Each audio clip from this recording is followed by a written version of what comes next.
Either God is on the throne or I am. You have one theologian who was honest enough to say, I don't believe in the sovereignty of God, I believe in the sovereignty of man. That is the official terminology. I am the captain of my faith. I, you see. And the Humanist Manifesto, Schaeffer railed against it. And that's one of the things we'll do in this class. We're going to go through the whole video series. How should we then live? I'm dealing with this now. Humanism says, I, myself, by myself, from myself, within myself, by my own reason, my own experience, my feelings, whatever, I can discover truth, morals, justice, and beauty without God. I can do it. In order to do that, see, there's only enough room. A beautiful illustration that Schaeffer gave, one fire chat. He said, now, imagine that you were marooned on an island and nobody else was there. Well, as time went along, your clothes began to rot, so what did you just walk around naked? You didn't care. You didn't need clothes. Nobody else was there. And if you saw some fruit, what would you do? Take and eat it. Then another guy washed up on shore. And now there were two of you, two intelligent, sentient beings on the same island. The first thing is, he says, man, get a bush, get a leaf, something. Could you walk around naked? Or immediately was your freedom to do so hampered? Yeah.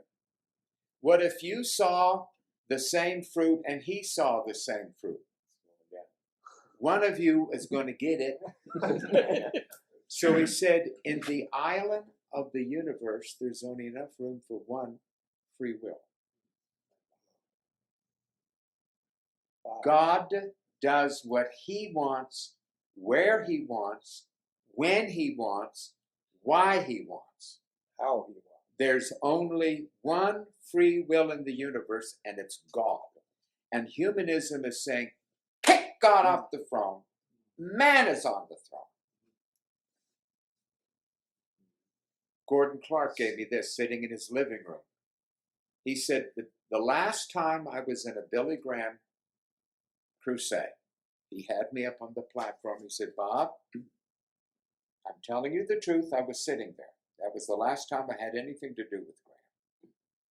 He had given his invitation. The people came forward. And then he said this, at this point, not even God can help you.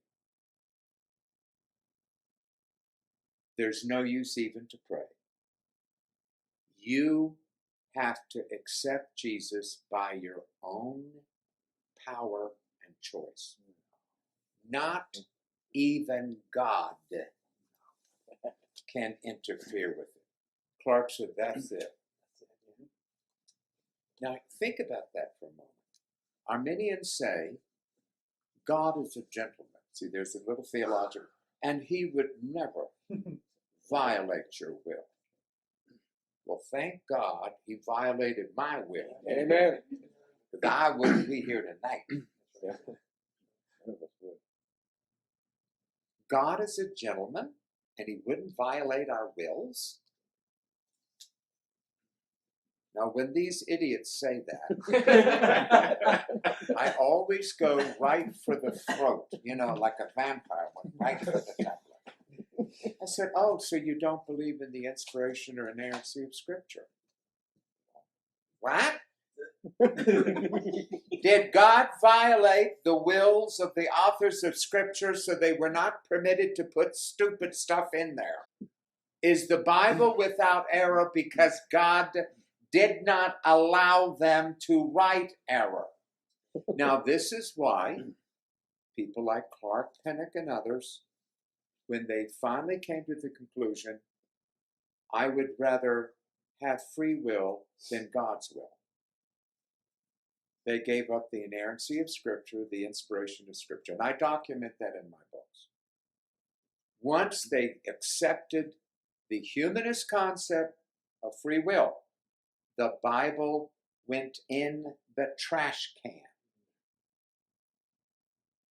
Well, the Bible has contradictions, it has mistakes, it has the stupidity of the age. I mean, Moses actually believed that God created the universe in 6 days. Oh!